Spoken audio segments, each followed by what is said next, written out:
찾았던 정답이 하나 있는데, 자, 기업에서 이번에 100명을 뽑습니다. 100명을 뽑는 방법에 대한 이야기를 한번 해볼게요. 자, 그러면 내가 꼭 들어와서 이 회사에 들어와서 베스트가 될 수 있는 그 친구, 무조건 되는 그 친구 한 명 뽑아야 돼, 안 뽑아야 돼요? 자, 그 친구, 그런 사람들이 한 30명이 있대요. 30명 정도 돼. 그럼 그 친구는 무조건 뽑아야 돼, 30명이야. 그럼 나머지 70명 있는데 40명 정도는 보니까 뽑아도 되고 괜찮은 것 같다, 그래도. 그럼 이 정도면 괜찮아. 뽑았어요. 그럼 70명 됐죠. 나머지 30명 어떻게 해요? 뽑을 사람 없어. 얘네 어떻게 해야 돼? 뽑아요, 안 뽑아요? 올해 삼성에서 100명을 뽑는다고 채용 공고가 떴습니다. 그런데 막상 뽑아보니까 70명밖에 우리 회사에서 일할 만한 사람이 없습니다. 그러면 다시 공고합니까? 30명 정도 마음에 안 들어서 못 뽑았습니다. 70명만 뽑았습니다. 얘기하면 난리 납니다. 대한민국 활칵 뒤집혀요. 여러분들 조간신문에 아침 신문에 큰 거예요. 삼성전자 마음에 안 들어 사람을 안 뽑았다. 그럼 지들이 다 잘하지 난리 나죠. 누가 지금 거기에서 회사 총수가 없는 나라가 난리도 나요. 100명을 채워야 돼요. 자, 그럼 30명을 어떻게 뽑아요? 그때부터 하는 전략은 뭐냐면 우리 회사에 들어오면 안 되는 사람들을 걸러내기 시작합니다. 얘 안 돼. 그러니까 떨어뜨려야 될 이유를 찾기 시작해요. 이 친구 안 돼. 이 친구 안 돼. 떨어뜨리다 보면 나중에 몇 명 남아요? 30명 남아요. 그 친구들도 100명 안에 들어갑니다. 그럼 질문을 하겠습니다. 나는 100명을 뽑는데 무조건 1등으로 들어가야겠다. 손 들어. 난 꼭 그래야 되는 사람이다. 반대로 나는 100명 중에 100등이야 상관없이 그 회사를 들어가야 된다. 손 들어보세요. 똑같은 마음이야. 제가 보니까 그 100명의 인사 담당자들이요. 똑같이 하는 얘기가 뭐였냐면 난 이 사람이 좋아요는 다 다른데 이런 애는 안 뽑았어요. 똑같더라는 거지. 저는 이런 친구 안 뽑았어요. 이런 친구 안 뽑아요는 다 비슷해. 결국은 고민하기 시작했어요. 그럼 어떻게 할까? 그러면은 뽑히지 않는 인원들을 제외하고 그러면 이 친구가 그런 행동만 안 하면 되잖아요. 이 친구가 이런 행동 안 하면 되잖아요. 저는 그래서 안 하는 행동들을 없애기 시작했어요. 그리고 이 행동이 안 하는 교육을 시작하겠어요. 이런 거 하시면 좀 안 좋을 것 같으니까 요거 빼고 합시다. 요거 빼니까 저 나름대로 전략이 세워지는 거예요. 그게 저는 떨어지지 않는 전략이라고 하거든요. 전 죄송합니다. 1등으로 뽑힌 전략은 모르고요. 1등으로 뽑힌 전략을 아시는 분은 이 자리에 있을 필요가 없습니다. 근데 저는 떨어지지 않는 전략을 알아요. 제 얘기는 그러기 때문에 정말 죄송한데 딱 한 명 뽑는다. 이런 회사는 안 맞아. 공채 이런 건 맞아. 수시채 영화 20명 뽑는다. 이런 거는 저는 떨어뜨리진 않아요. 대신 반대로 따지면 합격을 시킬 수 있다. 그것까지 말 못하는 게 뭐냐면 최종 한 명 뽑는. 그러니까 쉽게 얘기해서 제가 오디션 프로그램을 얘기하면 최종 엔트리 한 명의 우승자 못 만들어도 탑10 결승전에 생방에 올라갈 사람까지는 만들 수 있다는 얘기예요. 그리고 탑10에서 떨어지는 거지. 그래도 괜찮으십니까?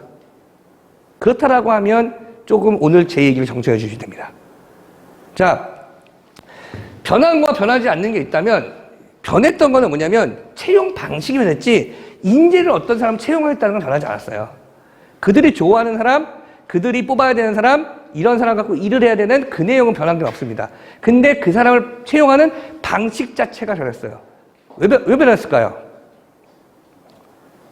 이유는 간단하게 생각하면은 진짜 죄송하게 제가 혹시 몇 년도에 취업을 했을 것 같으세요? 취업 연도. 학번은 너무 슬프니까 취업 연도로 합시다.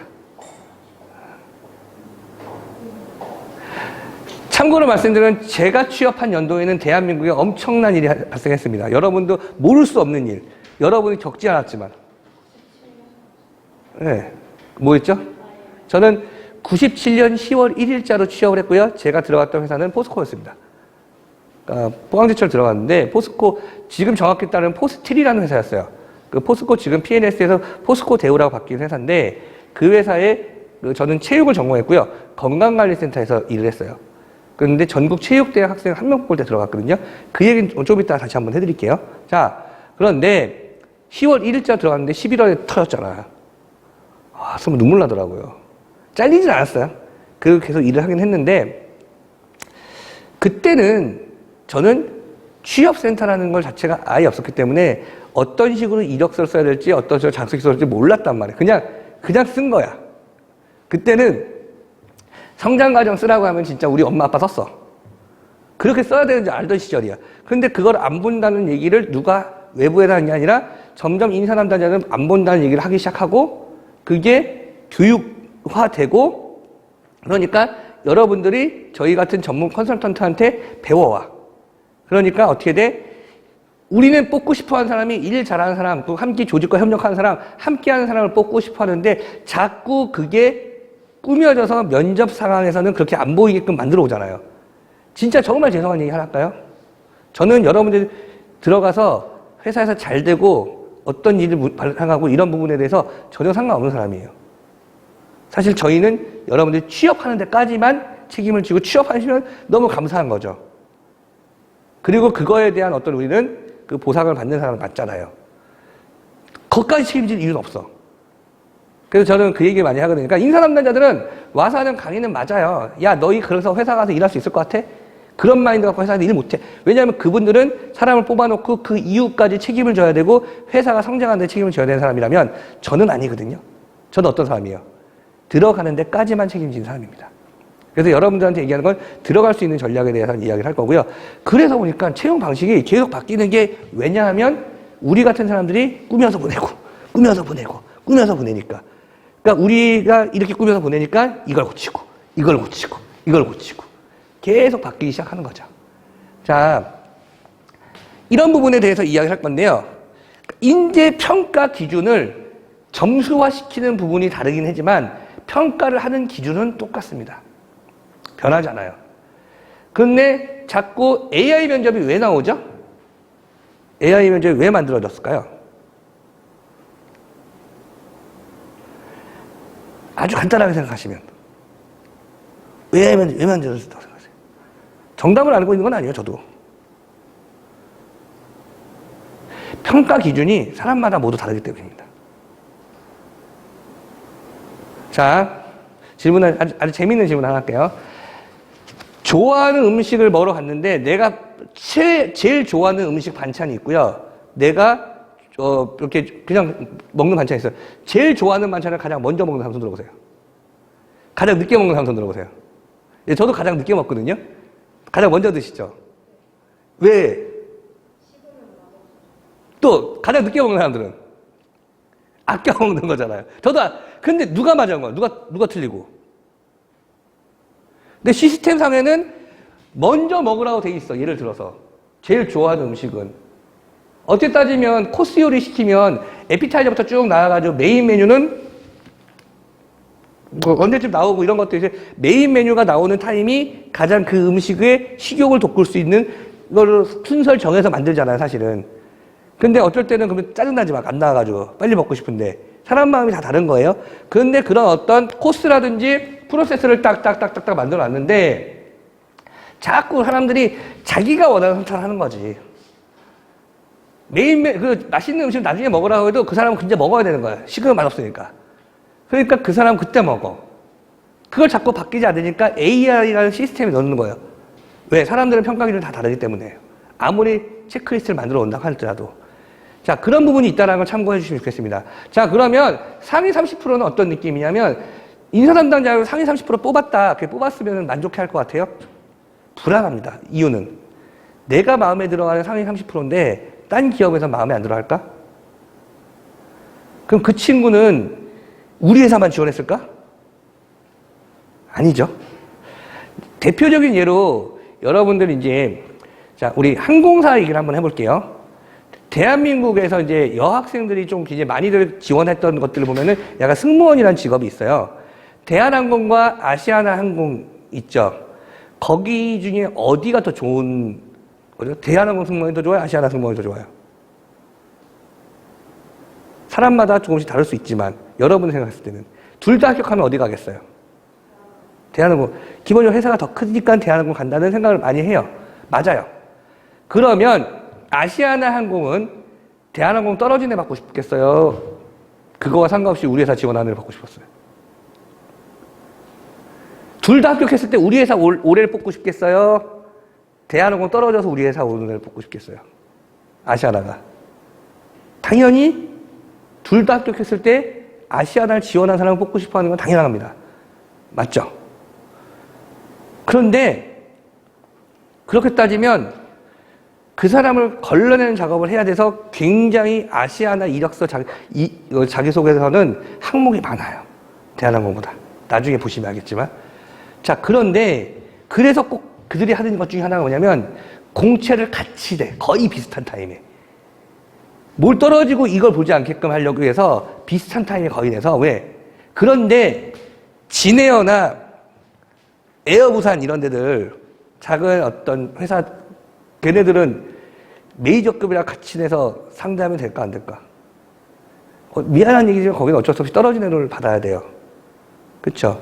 그런데 그 친구가 지원 동기에다가 진에어 지원 동기에 내 인생 최애 비행 항공사라고 써봤자 믿어지지 않습니다. 자, 아시아나 항공의 지원 동기는 가장 중요한 건 이 회사를 정말 내가 오고 싶었다. 그렇다면 내가 아시아나만 가고 싶다고 아시아나만 지원 절대 안 하거든, 애들은. 두 개 다 지원하거든. 어떻게 될지 모르기 때문에. 그게 구직자의 마음인 거예요. 삼성전자 내가 너무 가고 싶어. 여기만 될 자신이 있어서 거기만 넣으면 절대 안 된다는 거 알고 있잖아. 그러니까 LG도 썼다, 현대도 썼다, 다 돌아가면 쓰잖아요. 그러다 보니까 그 지금은 다 어디 합격할지 모르는 거예요. 그런 부분을 다 그림을 그리시고 생각을 하시면 돼요. 여러분, 앞으로. 자, 그러면 일단 이 회사가 정말 내가 꼭 가고 싶은 베스트 회사다라는 느낌보다 내가 이 회사를 지원하기 위해서 최선 이런 노력을 했고요. 이런 최선을 다했고요. 이렇게 했어요. 왜냐하면 저는 뭐 하나 시켰으면 이렇게 노력하는 사람이기 때문입니다라는 증명하시면 됩니다. 그 증명하는 시간이 내가 회사 들어가서 너한테 이런 일을 시켰을 때 내가 이런 노력을 할 수 있다는 걸 증명한 거예요. 최소 회사 매출액도 안 보고 회사가 어떻게 구조가 되고 있는지도 검토하지 않고 지원한 사람이라면 뽑아놨을 때 똑같다는 얘기야. 업무 시켰을 때 자기가 하고 싶은 얘기를 할 거란 얘기죠. 자, 그런 얘기를 좀 할 거예요. 직무. 역시 직무는 바뀌었는데요. 직무 지식이 없어지는 거지 직무 역량이 사라지는 건 아닙니다. 자, 직무 지식과 직무 역량의 차이가 뭐냐면 이런 부분이에요. 제가요, 하는 일에 대해서 잘 알고 있는 것들이 있어. 알고 있는 것들. 예를 들어서 제가 컴퓨터에서 지금 현재 뭐 이렇게 윈도우 말고 뭐죠? 옛날 MS 그런 어떤 C 언어 같은 걸 잘 안다고 쳐. 그게 회사의 컴퓨터 전공자 IT 하는 사람이 아닌 이상은 사실 막상 들어가서 도움이 되지 않아. 지금 윈도우 클릭하면 다 되는데 그게 지식이라고 하는 거예요. 그런데 자꾸 변화하는 상황을 이해하고 그걸 따라가는 사람을 우리는 역량이 있다고 얘기를 하거든요. 그게 직무 지식과 역량인데 내가 알고 있는 지식과 새로운 것을 받아들일 수 있는 똑같은 지식과 역량이 있다면 받아들이는 거예요. 자, 얘기해 봅시다. 강의라는데 강사들은요 되게 신기한 게 내가 강의 역량을 갖고 있는 사람은요 이 강의가 어떤 강의든 새롭게 받아들이면 이 강의에서 내가 어떤 이야기를 해야 될지 잘 체크하시는 분들이 강사 역량이 있다고 해요. 지식이 있는 분들이 보면은 그분들이 교수님들이에요. 강의에 대한 역량을 갖고 있는 게 아니라 그 내용에 대한 지식을 알고 계신 거죠. 강사님, 교수님들 수업하시면은 강의력도 뛰어나신 분들이 있으시죠. 지식도 뛰어나고 강의력도 뛰어나. 근데 그분은 어떤 강의를 잘 하시죠? 근데 약간 학자 같은 교수님이 계시죠. 그러니까 강의는 지루해. 근데 아는 건 진짜 많아. 맞죠? 그분은 지식이 많은 거고요. 그거와 상관없이 처음 하는 교육도 잘 받아들이고 우리한테 이해를 잘 하게끔 하는 교수님들이 계세요. 그분들은 직무 역량이 있는 교수님이에요. 강사들한테 이제 굉장히 모범이 되는 정말 뛰어나신 강사님이 한 분 계신데 그분이 이런 얘기를 했대요. 그분이 왜 강사를 하십니까? 그랬더니 자기가 학교에서 수업을 듣는데 이런 얘기를 들었대요. 수업을 열심히 듣고 있는데 못 알아듣겠다는 거예요. 교수님이 너무 어렵게 설명하더래. 그래서 교수님 너무 이해를 못하시게 설명하십니다. 그랬더니 딱 그 교수님의 얘기. 나는 가르치는 건 내 몫이고 이해하는 건 너희 몫이라고. 진짜 무책임한 얘기죠. 그런 분들은 우리는 학자라고 부릅니다. 학자들은 정말 많은 걸 알고 계신 분들이고요. 그걸 발표하고 가르치는 사람은 우리는 강사라고 하죠. 그런 어떤 차이가 있다는 걸 참고만 해주시면 좋겠습니다. 자, 그러면 우리가 꼭 한 가지 짚고 넘어가야 될 거에 대한 이야기를 한번 여기서 보도록 하겠습니다.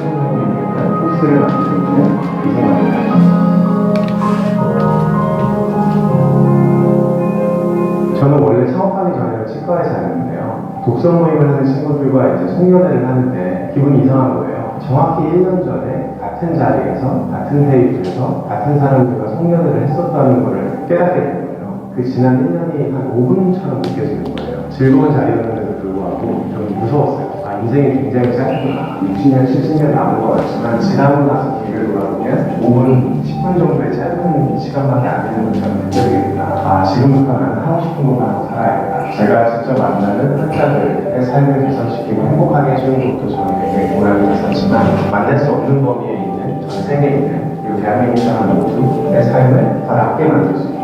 그렇게 넓은 범위의 혁신은 저는 기술로만 가능하다고 생각을 했고요. 그래서 소집해제 끝나자마자 바로 다음날 사업자 등록증을 내고 싸움을 시작하게 됐어요. 처음에는 제가 혼자서 여러 가지 준비하다가 컴파운더를 만난 게 9개월 뒤에요. 5명이 이제 창업 두 번째 해에 다 모이게 됐고요. 코스 서비스를 런칭하기 전에 한 4년 정도 8번 정도의 아이템을 가지고 다양한 서비스를 런칭했었었고요. 투표 솔루션도 있었고 SNS도 있었고 셀피 찍는 카메라 문화 강좌 포탈 같은 것도 있었고요. 코스를 하기 전에 프로덕트와 코스는 굉장히 큰 차이가 있어요. 그 앞에 했던 많은 테스트들과 실험들은 전부 다 저희가 있었으면 됐던 거, 저희 팀이 원했던 거, 제가 원했던 거 이런 제품들이었고요. 토스는 사람들이 원하는 제품을 만드는 거였어요. 하고 싶은 걸 하려고 창업을 했는데 결국에는 내가 하고 싶은 것보다는 사람들이 원하는 걸 만들어주는 게 되는데요. 생각의 무게중심이 이동하게 된 이유는 계속된 실패 때문이죠.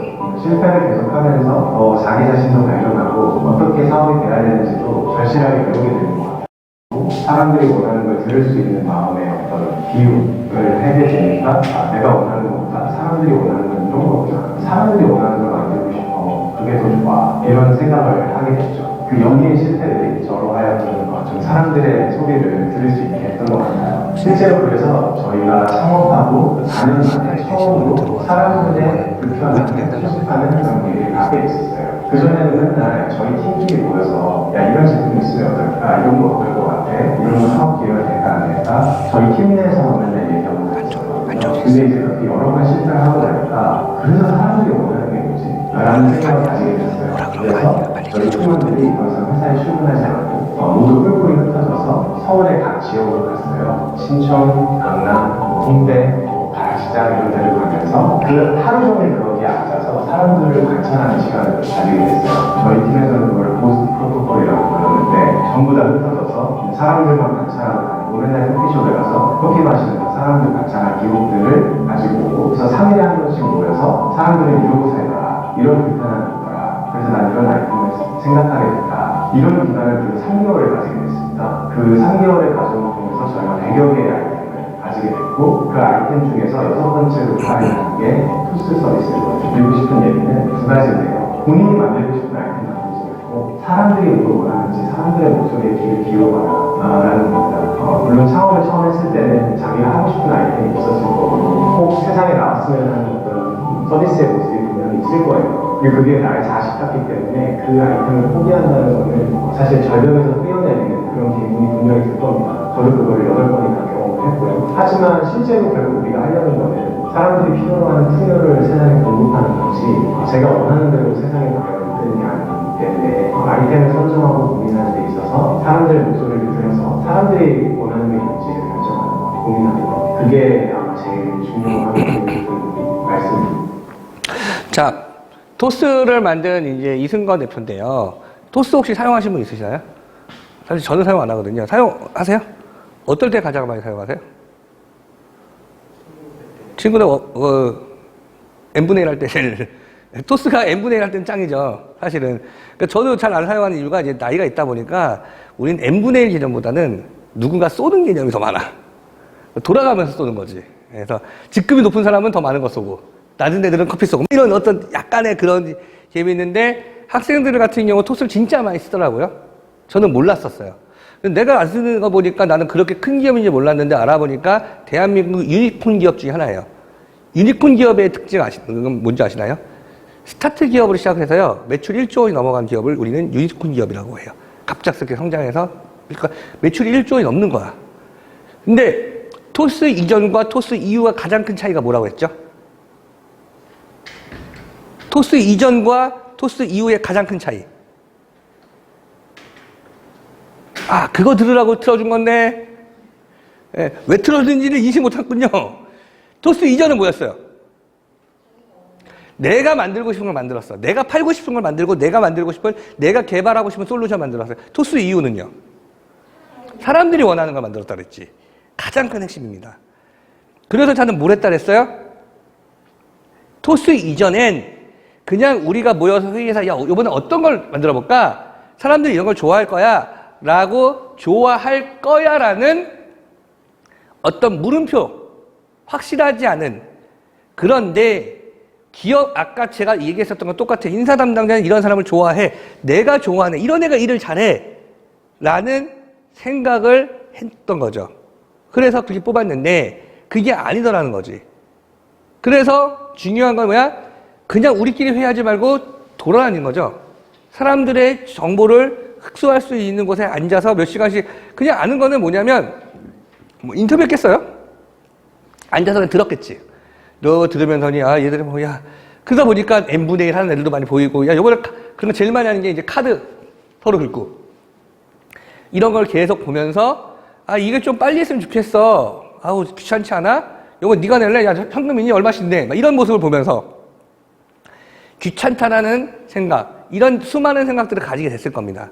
그런데 제가 드리고 싶은 얘기 뭐냐면, 여러분들의 이력서 자기소개서를 합격시키기 위한 것들, 아니요, 제가 말씀 떨어뜨리지 않기 위해서 가장 중심이 되는 게 뭐냐면, 첫 번째는 그들이 원하는 걸 써줘야 돼요.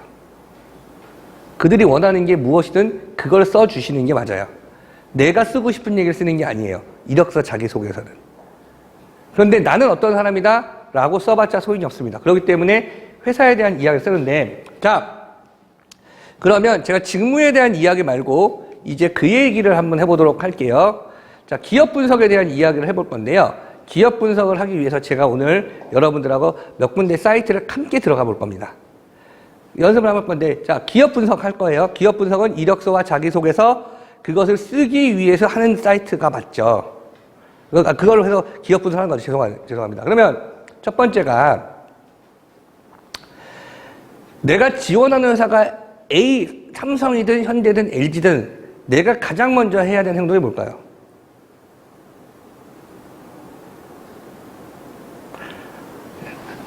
솔직히 얘기할게요. 진짜로. 오늘 내가 삼성전자를 지원할 거예요. 쓸 거예요. 가장 먼저 뭐 하세요? 진짜 그래요? 진심으로? 아니, 그게 맞아. 아니, 그러니까 정답은 홈페이지 들어가는 게 맞아. 그게 정답이야.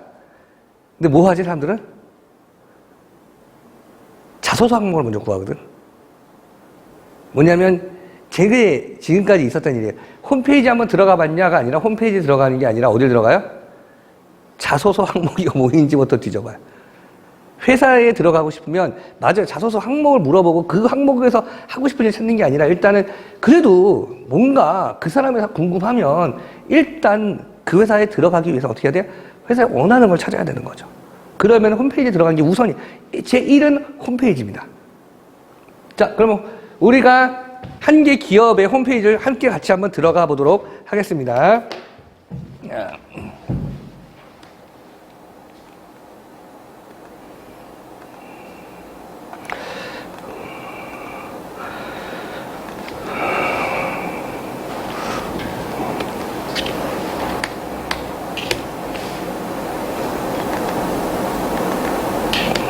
잠시만요. 오늘 왜 이러냐?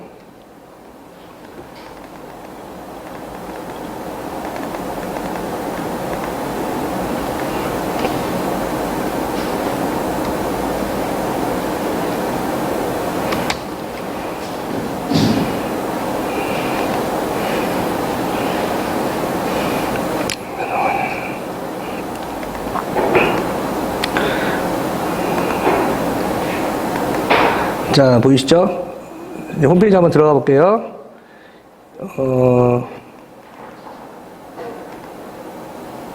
같이, 그냥 여러분이 들어가는 방식으로 똑같이 한번 들어가 볼게요.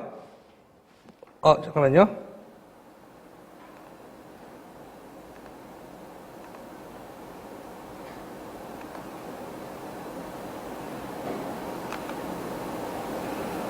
자, 보이세요? 화면? 네. 여러분들이 똑같이 어떻게 여기다가 삼성전자 쓰겠죠? 똑같은 방식이 똑같은 방법. 자, 그럼 삼성전자를 클릭합니다. 이제 들어간 김에 삼성전자 얼마인지 좀 봐주고, 지금 현재 얼마네? 주식 봐주고, 자, 삼성전자는 들어가요.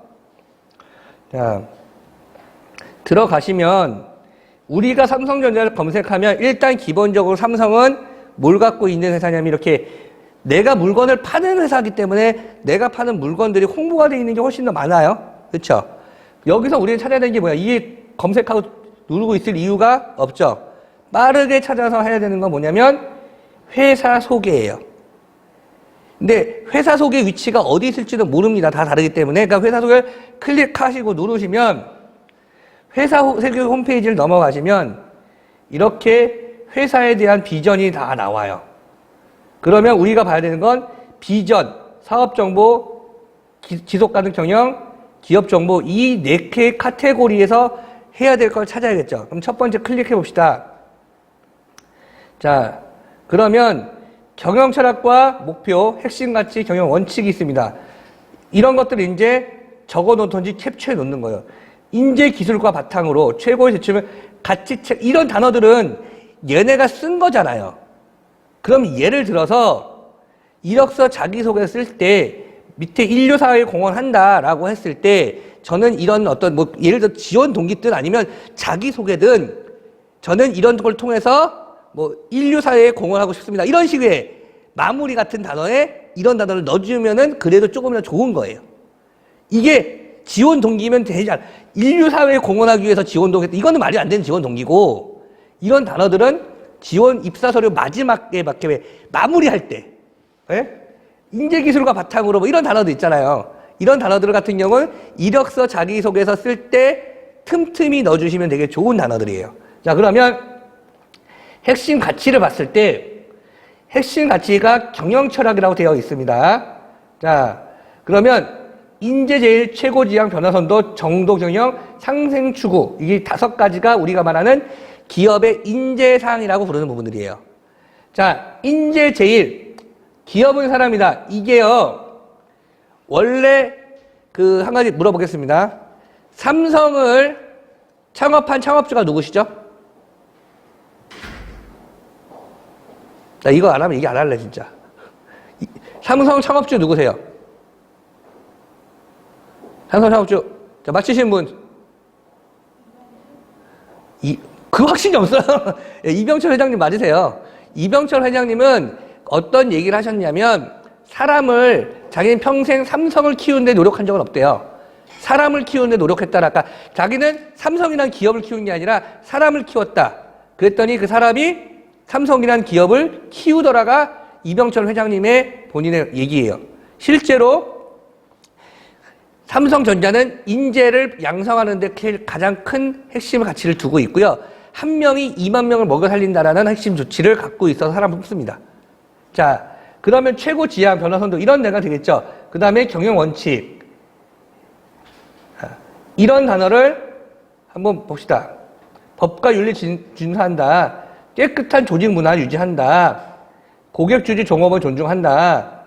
환경 안전 중시한다. 글로벌 시민에서 책임. 자, 이거에 만약에 여러분들이 많이 갖고 있는 내가 봉사활동 같은 거를 많이 하고요. 평소에 어떤 그런 사회공헌 사업을 많이 했었던 경험이 있다면 저는 깨끗한 조직 문화를 선도하는 삼성전자의 가치와 이념이 좋았습니다라는 단어를 쓰는 거예요. 내 경험하고 맞는 걸 찾는 거죠.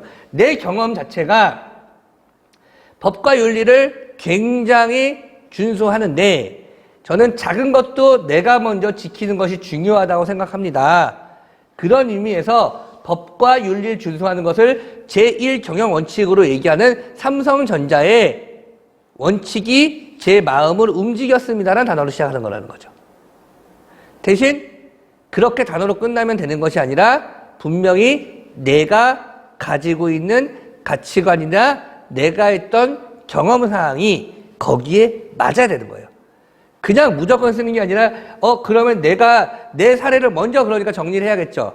내 사례가 정리가 된 후에 그들의 홈페이지를 보면 이렇게 뭐 고객 주주 종업을 존중한다. 그러면 이거 안 돼. 종업을 존중하는 직원을 준수한 삼성전자 이런 거 아니라고. 내가 갖고 있는 가치관과 맞다라는 거는 이런 것들을 얘기하는 겁니다. 일단 이렇게 보시면 되는 거고요. 뭐 사회공헌 사업 같은 거 하는 것도 클릭 한번 해보면 삼성전자는 사회공헌 홈페이지가 들어있어요. 심화의 여정 이런 것들 있네. 심화의 여정 이런 단어들. 기술이 악기가 됩니다. 슬픔을 딛고 나아가다. 기술이 악기가 됩니다. 이런 단어들의 어떤 뭐 패러디 같은 거를 내가 하나 자기소개에 소제목을 쓸 수 있겠죠. 뭐 이런 걸 찾아가시는 거예요. 뭐 회사의 매출액 이런 것도 알고는 있어야 되지만. 자, 그러면 어느 그룹 하나 더 들어가 볼까요? 아무거나 CJ 들어가 볼까요?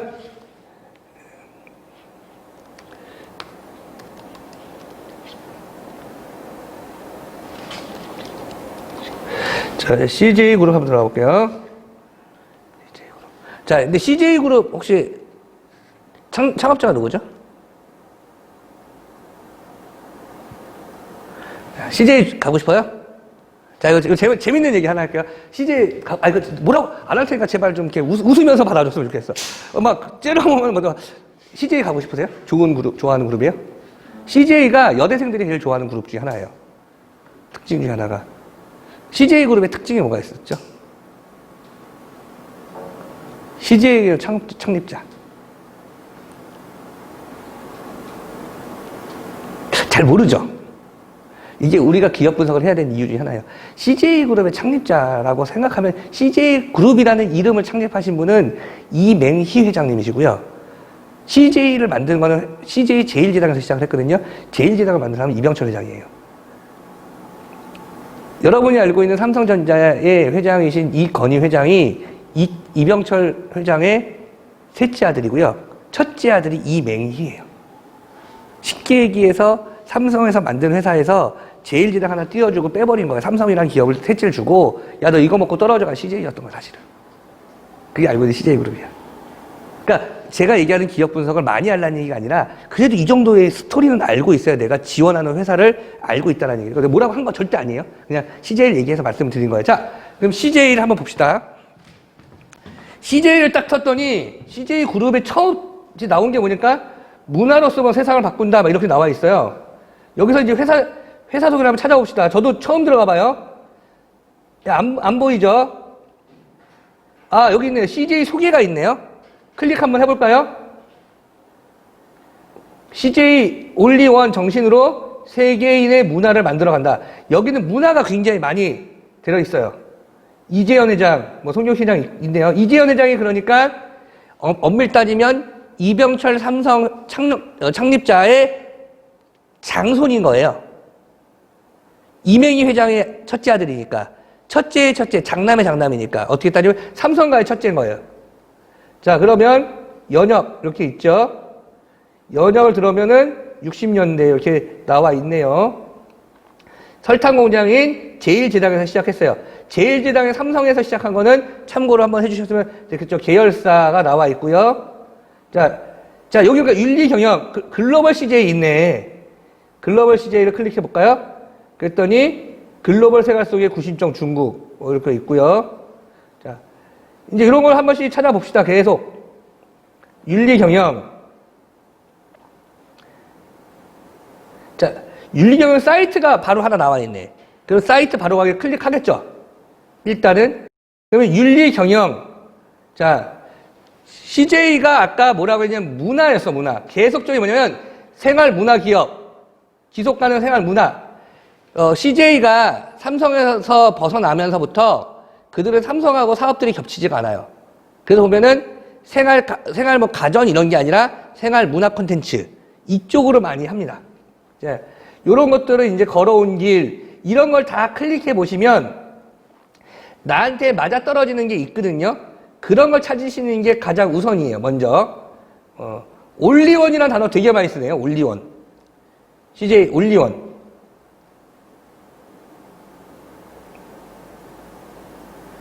소통.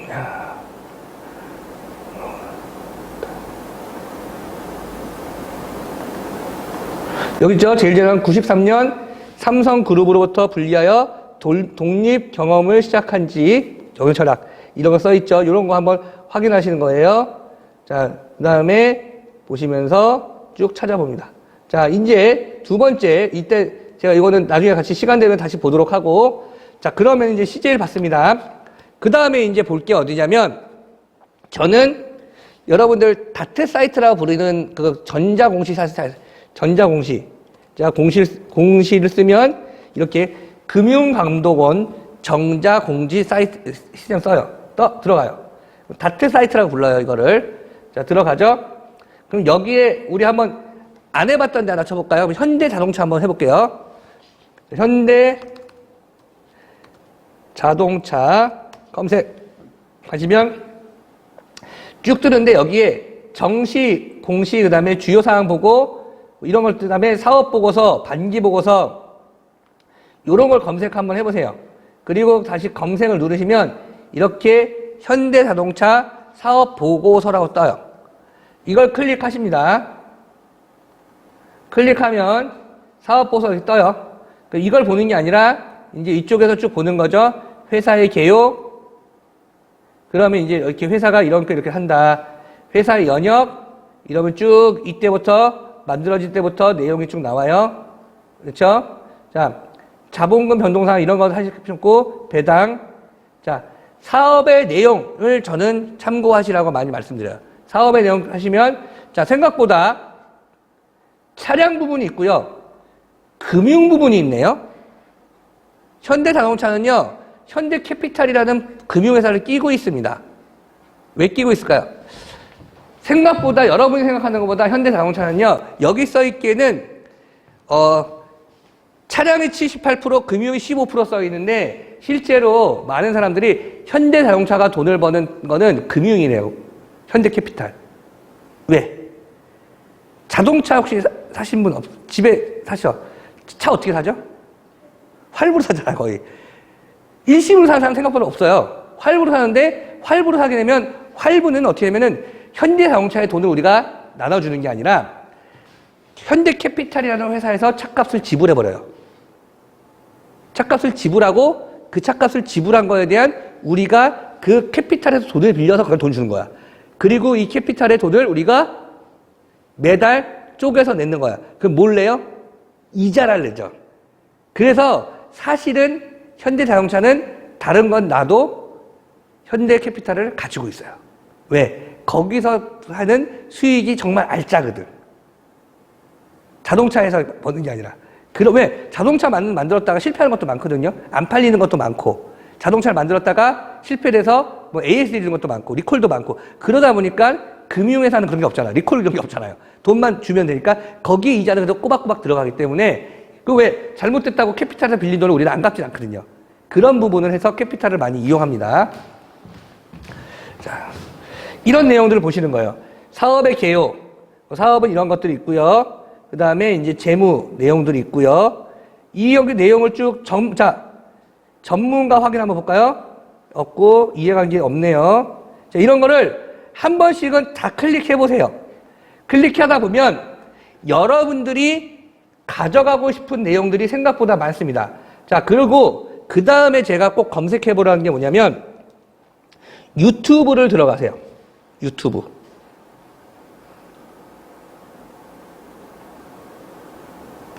유튜브를 들어가셔서 일단은 검색을 여기다가 자, 이번에 우리가 LG전자 한번 해볼까요?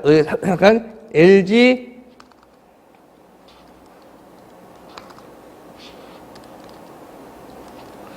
전자 검색을 딱 하면 정말 우리 대한민국 사람들 너무 대단한 게 뭐냐면 주식이면 주식, 내용이면 내용 이걸 다 넣어놨어. 그러니까 굳이 우리가 보고서를 쓸 필요가 없을 정도로 너무나도 많은 지식들이 유튜브에 있어요.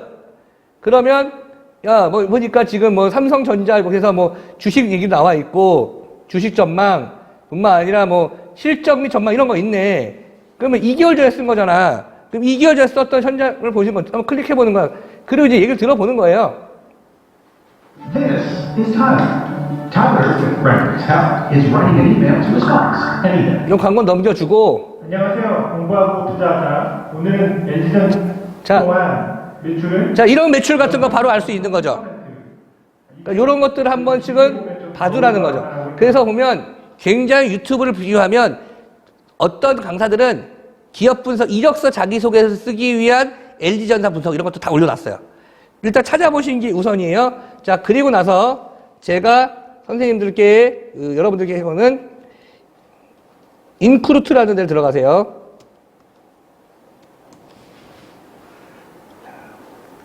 인크루트를 들어가시면 여기에 취업학교라고 있습니다. 취업학교 클릭하시면 공채특강이라는 데를 클릭하세요. 공채특강. 특강하시면 10대 그룹 금융권 이런 것들에 대한 내용들을 또 우리 전문 강사님들이 다 풀어놓으셨어요.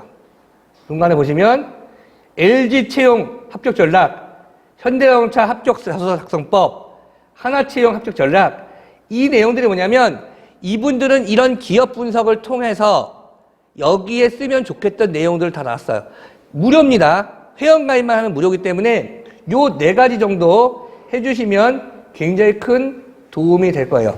자, 기업 분석의 내용 중에 제가 이제 항상 얘기 드린 게 뭐냐면 기업 분석하라고 그 기업을 처음부터 끝까지 다 분석하라는 얘기가 아니라 지금 오늘 우리가 실제로 만약에 내가 그 회사에 실제 PT 면접을 들어간다거나 실제로 들어가서 그 회사에 대해서 뭐 그러니까 브리핑을 해야 될 일이 생겼다라고 하면 정말 처음부터 끝까지 다 뒤져야겠죠. 근데 제가 말씀드린 이 4가지 정도만 한번 쭉 슬퍼보는 게 이력서 자기소개 면접에 쓸 수 있는 기업 분석 정도라고 생각하시면 됩니다. 자, 그때 반드시 해야 될 것 중에 하나가 뭐냐면 그걸로 끝나면 절대 안 돼요. 그 다음에 해야 될 게 뭐죠? 내 자신이 거기에 맞출 수 있는 나의 사례가 있을 것이냐. 왜? 합격을 위한 거 맞죠?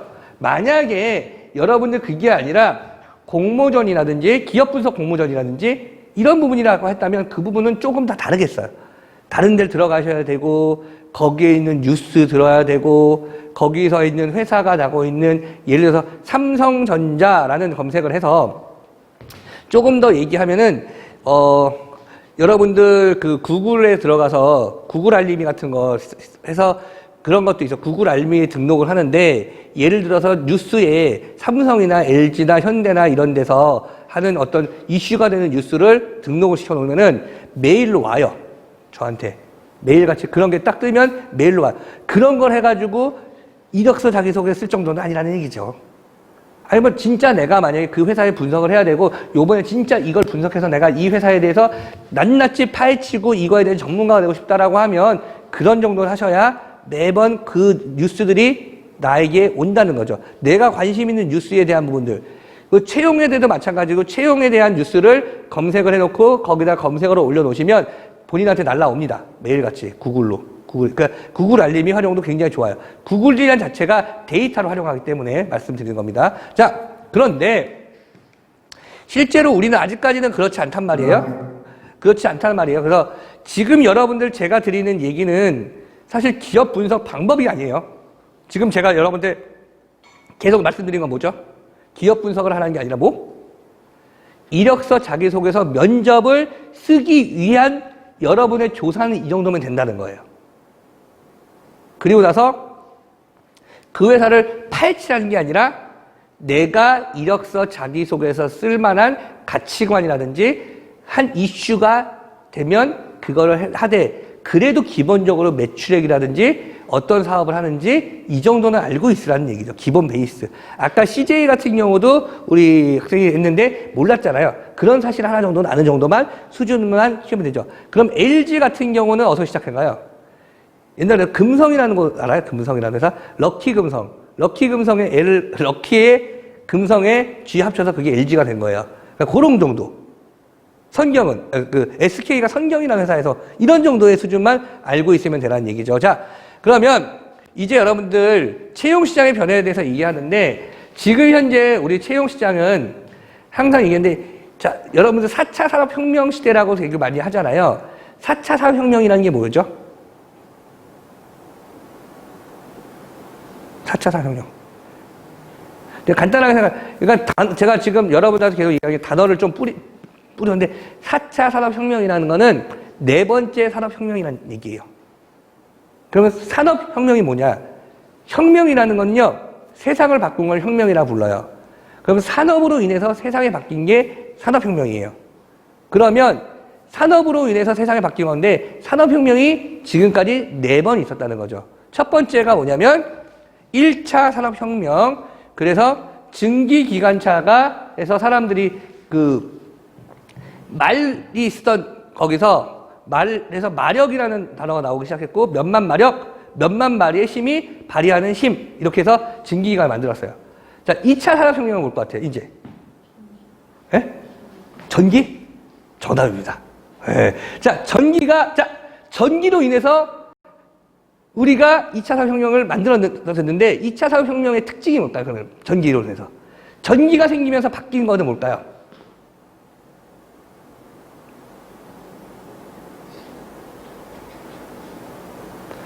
전기가 다 증기기관은 기계가 계속 힘을 주고 움직이죠. 힘 센 거, 무거운 걸 들고 먼 거리를 빨리 가고 이런 게 1차 산업혁명이에요.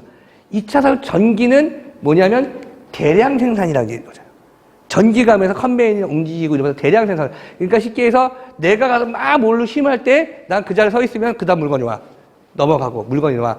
그런 어떤 대량 생산의 특징이에요. 자, 그러면 대량 생산이 산업에 대한 어떤 기준을 갖고 있다면 자, 대한민국에서 대량 생산을 가장 먼저 적용한 데가 어딜까요? 이런 거예요. 예를 들어서 CJ 같은 경우 설탕 같은 거를 했는데 설탕 공장을 대량화시킨 것 첫째예요. 이런 식이 있어요. 그러니까 대량이란 최초. 그러면 그게 몇 년도인지 보고 그런 부분들을 고민하시는 거예요. 그런 걸 찾기 시작하는 거예요. 거기를 우리가 기업 분석이라 하는 거죠. 얘네가 그럼 과연 최초가 했던 게 무엇일까? 최초라는 게 그때 당시에 최초라는 것들이 그냥 최초가 아니라 최초로 했다가 아니라 이 최초가 파급 효과가 어느 정도 했을까? 그럼 파급 효과를 분석하면 아, 얘가 정말 최초였고 몇 년도에 했었네. 남들보다 발 빠르네. 그렇다면 우리가 최초라는 단어를 놓고 최초라는 단어를 찾아가는 거야. 이 회사가 과연 몇 개의 최초. 그러면은 대한민국에서 어떤 분야의 최초의 도전과 선도를 이끌었던 기업이기 때문에 지원했다. 이럴 수도 있는 거죠. 충분히. 그러니까 그런 부분을 찾으라는 얘기예요. 자, 그럼 넘어갈게요. 자, 그러면 3차 산업혁명은 뭐냐면 그게 바로 컴퓨터입니다. 선생님, 히든 피겨스 맞죠? 히든 피겨스. 히든 피겨스요? 예. 내가 이걸, 히든 피겨스라는 영화 알아요? 내가 이거 얘기할 때마다 나오는데, 히든 피겨스라는 영화 어떤 거죠? 간단하게. 나사에서, 그치? 나사 알아요? 우주 만든 나사에서 흑인 여자들이 셋이서 어떤 거기를 이끌어가는 얘기인데 흑인들의 인종차별을 받았는데 첫 번째 그 수학 천재가 있는데 수학 천재는 정말로 남들은 계산을 못하는 우주선을 띄우죠. 우주선을 띄웠는데 우주선이 떨어지는 자리를 손으로 계산해요. 나는 그거 너무 신기한 것 같아. 어떻게 그걸 계산해낼까? 날아가는 속도 막 해가지고 그걸 분석해내요. 막 이런 식의 어디 떨어지게 제일 안전하다. 그런데 컴퓨터라는 게 그때 처음 나오는데 IBM에서 컴퓨터를 갖고 왔는데 이 영화 보면은 컴퓨터가 이 공간을 꽉 채우는 정도가 들어서 막 문을 부시고 그래요. 컴퓨터 들어가려고. 그런데 이 컴퓨터를 갖다 왔는데 쓰는 사람이 아무도 없는데 흑인들이 빨리 배워서 그걸 막 흑인 여성들이 그걸 막 그런 영화인데 지금 생각하면은 그 성능 자체가 우리 노트북 정도밖에 안 되지 않을까? 지금 그때는 막 그러니까 방 하나를 꽉 채우는 컴퓨터인데 지금 생각하면 슈퍼컴퓨터가 아니라 지금 그러니까 뭐 그런 느낌이 막 들더라고요. 저는 그래서 보면은 그런 컴퓨터라는 게 뭘 빠르게 해줬냐면 계산을 굉장히 빠르게 했죠. 그리고 명령어를 입력하면 기계들이 움직입니다. 예전에는 아까 말씀 전기와 다른 거는 대량 생산에 전기가 쭉 지나가면 나는 여기서 작업을 했다면 이제는 그 작업 자체를 명령어를 넣어서 기계들이 시키는 게 3차 산업혁명이에요. 4차 산업혁명은 뭐냐면 기계들이 서로 명령을 하기 시작해요. 예전에는 우리가 명령을 놓고 니들끼리 이렇게 했으면 좋겠다라고 하면 기계들이 움직였는데 이제는 가만 놔둬도 기계들이 서로 알아서 판단하고 확인하고 그걸 만들어 놓은 거죠. 자, 그래서 중요한 거는 인간이 기계를 도구로 사용하는 시대가 아니라 이제는 하나가 된 시대입니다. 아까 제가 잠시 말씀드렸던 것 중에 하나가 뭐였냐면 구글이라는 곳이 굉장히 데이터에 대한 어떤 그 분석도 빠르고 빠른 데이터를 분석하는 그런 회사로 되게 유명하잖아요. 그래서 사실은 구글은 실제로 자체가 만들어내는 어떤 생산품이 없는 회사예요. 생산품은 다 단지사 만들어요. 자, 그런데 그럼에도 불구하고 데이터 축적이나 데이터가 쌓이는 걸 가지고 그거 하나로 엄청난 수익을 발생시키죠. 아까 얘기했듯이 우리가 구글 알림에 명령을 하면 이제 걔네가 분석을 하는 거잖아. 우리는 내가 이런 단어를 알고 싶어 하면 이거에 관련된 내용들을 지들이 분석을 해. 데이터를 확보해. 그러면 우리 누구한테는 이걸 보내줘야지. 찡! 보내준단 말이야. 그게 4차 산업혁명 시대에 이뤄진 일이에요. 자, 그러면 우리가 이제 4차 산업혁명 시대에 대한 직무 분석과 내용을 분석을 해야 되나요? 한 단계가 더 있나요? 정말 죄송한데 제가 볼 때는 알파고도 분석하지 못한 시대가 왔어요. 그게 무슨 시대예요? 코로나 시대. 코로나 시대. 자, 이 코로나가 언제 터졌죠? 올해 1월에 터졌죠. 1월에 터져서 그 전과 그 후는 세상이 완전 바뀌었죠. 여러분들도 아까 막 그런 얘기 했잖아요. 교수님들이 교수님들 온라인 수업 하실 때 좀 수업 시작하신 교수님도 있지 않으신가요? 근데 코로나 끝나면 보충 수업 해야지 그랬던 교수님들도 이제 안 할 수가 없는 거야. 그러니까 되게 힘들어 하셨어요. 저도 힘들었고. 근데 저희는 조금이라도 빨리 하려고 노력해서 그나마 따라오고 싶었는데 사실 지금도 여러분들한테 너무 죄송한데 우리가 하고 있는 작업은 저도 뭐 방송을 했던 사람도 아니기 때문에 모르는데 이 방송을 놓고 지금 실시간으로 다른 사람들 전송하는 테스트를 하는 거야. 아까 좀 테스트에 좀 문제가 있어서 여러분들한테 죄송한 시간이 벌어지긴 했지만 이런 도전을 계속 해야 되는 시기가 된 거죠. 그래서 왜냐하면 생각보다 코로나는 아무도 예상치 못했던 문제들이었어요. 근데 그런 상황에서도 불구하고 자, 이제 제일 빨리 우리가 지원 동기를 쓸 수 있다라면 이런 거지. 지원 동기를 쓸 수 있는 이유에 가장 좋은 거는 남들은 예측하지 못한 똑같은 상황이 벌어졌을 때 누구는 발빠르게 움직였지만 누구는 발빠르게 움직이지 못하고 언젠가 해결되겠다고 기다리는 것도 있어요. 그러면 해결되는 걸 기다리느냐 아니면 움직였냐의 차이가 나에게는 어떤 상황이든지 그걸 이겨내는 게 좋다라고 생각하는 부분이 내용에도 들어갈 수 있는 것도 충분히 가능하다고 생각이 들어요. 이런 하나를 찾아가시는 게 여러분의 몫이에요. 자, 그러면 코로나가 됐는데 이 코로나 시대에 사라지는 직업과 새로운 직업이 나타나기 시작합니다. 굉장히 많은 어떻게 보면 직업이 없어졌다기보다는 일들이 많이 없어졌어요. 지금 코로나로 인해서 가장 타격받은 데가 어딜까요? 진짜 여러분 생각했을 때 많이 있겠지. 많이 있지만 그래도 엄청난 타격을 받은 곳이 있다면 항공사, 여행사. 그나마 여행사는 그나마 좀 나아. 왜? 여행사들은 외국에 갔던 여행을 국내 여행을 받고 시작했어요. 그런데 항공사들은 우리나라가 비행기를 띄우는 수가 엄청나게 줄었죠. 제가 알고 있는 지인 얘기로는 비행기가 대한항공에서 하루에 150대가 떴대요. 150대에서 200대. 지금은 10대가 안 뜬대요. 그러니까 기장들이나 승무원들은 지금 다 집에서 휴직 중이에요. 10월 달까지 집에서 있어요. 그러면서 한 달씩 돌아가면서 일을 하고 한 달씩 일하고 쉬고 이게 이제 언제 끝날지 모르잖아요. 그럼 이제 불안하기 시작하는 엄청나게. 그렇지 않을까요? 근데 왜 이유는 뭐예요? 왜 못 띄우는 이유가 뭐죠? 코로나 문제는 우리나라의 문제가 아닌 거야. 외국의 문제인 거지. 한번 질문할게요. 미국 좋아하세요? 원래 그냥 그래? 미국 좋아하세요? 미국 가본 적 있어요? 만약에 제가요 미국 한 달 보내드리면 공짜로 지금 다음 주에 출발해야 돼요. 가실래요? 왜 안 가요? 퍼스트 클래스에 5성급 호텔. 아니 그러니까 퍼스트 클래스에 5성급 호텔 제공해드릴게요. 가실래요? 되게 신기해졌어. 우리 미국을 못 가. 미국 찍고 브라질을 갔다가 오는 1년 패키지. 되게 신기한 게 못 간다는 거예요. 그러니까 쉽게 해서 대한민국 상황이 좀 많이 좋아지고 사실 우리 좋아진 건 아니지. 우리도 나쁘진 않은 것 뿐이죠. 그렇지만 우리는 아직까지 두 자릿수에서 버티고 있는 거고, 거기는 뭐 숫자가 어마어마하잖아요. 신규가 막 몇십만 명씩 막 몇만 명씩 되고 막 그러잖아요. 상상을 초월하잖아요. 그런데 대책도 없고, 죽어가는 사람도 엄청 많고, 그러니까 우리는 못 가는 거야. 무섭잖아. 그러니까 갈 수가 없는 거예요.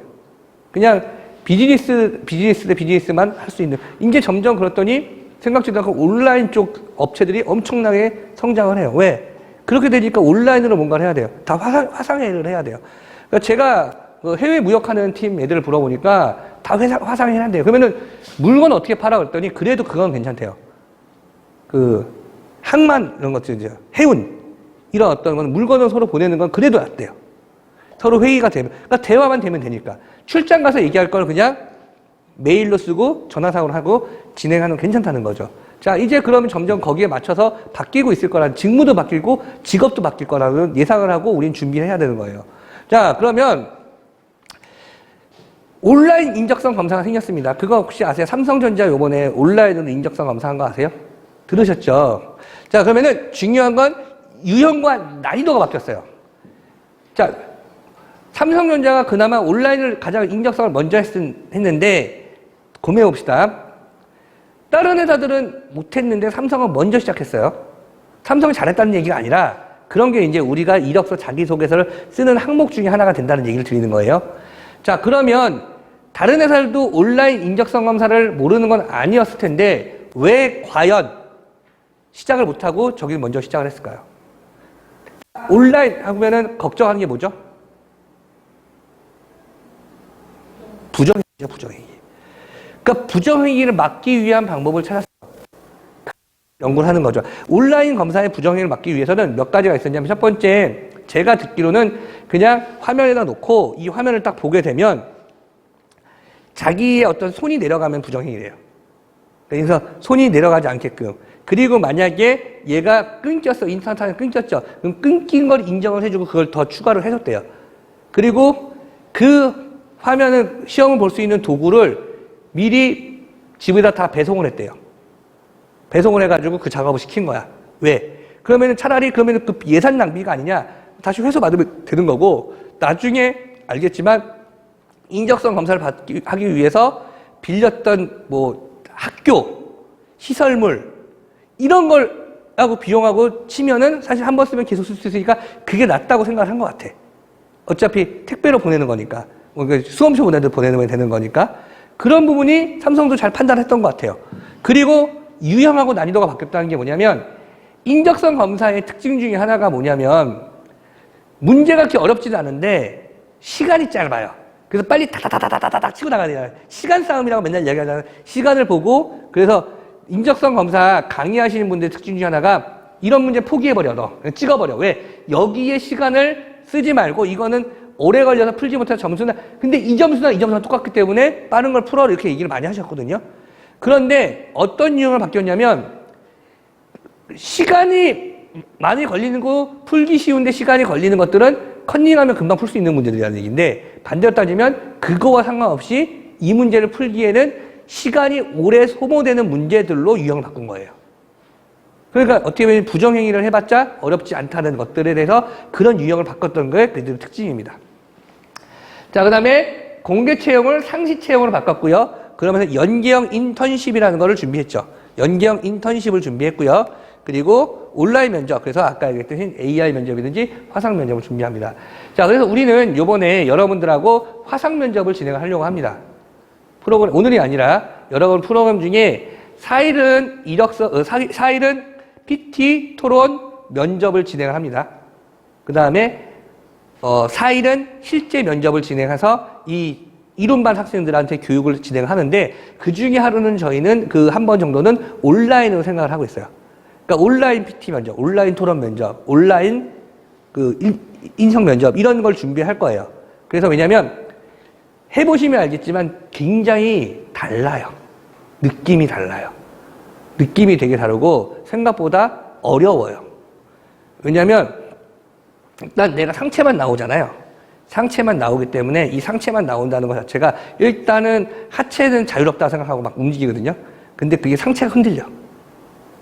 그런 어떤 부분들이 많이 보인다는 거죠. 우리가 이제 저도 이제 온라인으로 강의를 하다 보니까 그 교육생들이 이제 온라인에 앉아 있잖아요. 그럼 생각보다 되게 쓸데없는 행동들이 되게 많이 보인다. 그러니까 지금 잠깐 뭐 하는 행동들이 그 행동들이 눈에 띄게 보이는 경우가 되게 많아요. 또 그런 부분까지도 한번 이야기를 나눠보는 경험을 저희는 테스트를 할 겁니다. 왜냐하면 여러분들이 취업을 해주고 취업을 성공하셔야 되는 우리는 사명을 갖고 있기 때문에 그런 부분도 있다는 걸 참고해 주시면 좋겠습니다. 그래서 자, 이거를 빠르게 전향을 해서 이렇게 바꿨습니다. 누군가는 이걸 유지하다고 했을 거고 누군가는 이걸 바꾸자고 했습니다. 그게 뭐냐면 누군가는 기다리자라고 했던 것들, 갖고 있는 지식에 대해서 더 이상 새로운 걸 첨가하지 말고 그 지식으로 그대로 이동하자라는 것이 직무 지식, 제가 아까 얘기를 하면 누군가는 자, 바뀌어야 되는 시기입니다 라고 해서 빠르게 적응합시다 얘기했던 사람이 역량이 뛰어난 사람이라는 거죠. 상황에 따라. 우리가 해야 될 거는 뭐냐? 이것들 변화에 따라서 나 이렇게 빨리 변화시켰다. 나는 그냥 역량이 뛰어난 사람이다라는 얘기를 많이 밝히시는 건 굉장히 좋은 부분이에요. 자,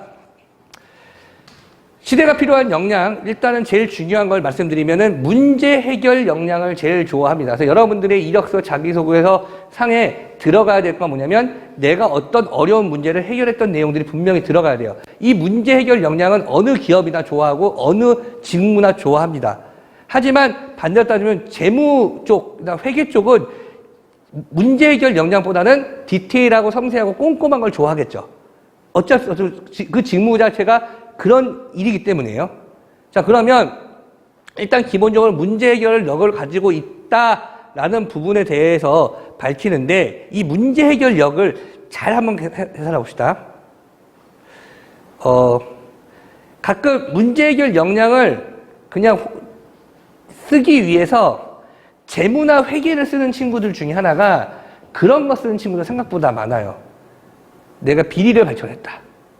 동아리에 비리를 발견했다. 동아리에서 계속 쓸데없이 흘러나가던 돈이 있는데 그걸 잡아냈다. 잡아냈더니 또 그게 이제 문제 해결 역량이라고 제가 쓰긴 했는데 사실 재무 회계 쪽에서는 좋지 않을 수도 있어요. 뭘로 잡아야 돼요? 빠져나가는 쓸데없는 돈을 잡은 게 아니라 어떤 재무의 체계를 잡아서 어떤 부분에서 계산에 놓쳤던 오류를 잡아냈다. 이런 어떤 섬세하고 디테일한 걸 찾아가야 되는 거예요. 자, 문제 해결 역량은 지금 현재 가장 핵심이 되는 역량이기도 합니다.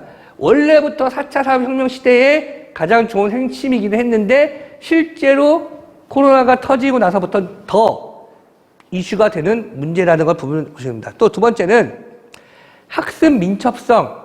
아까 제가 얘기했던 지식을 갖고 있다면 지식의 역량을 얘기하는 건 지금 알고 있는 지식이 이제는 없어지는 지식일 수 있다는 거예요. 내가 A를 하고 있었는데 그 A 지식 자체가 B가 바뀌던 시절에서 굳이 쓸모없는 지식, 컴퓨터 한번 클릭하면 되고 그냥 띵 하면 다 되는 것들이 굳이 내가 거기에 목매일 필요가 없는 역량들이 있습니다. 그 역량들이 그 지식들인데 그 지식들을 우리는 필요 없는 지식이라고 하고요.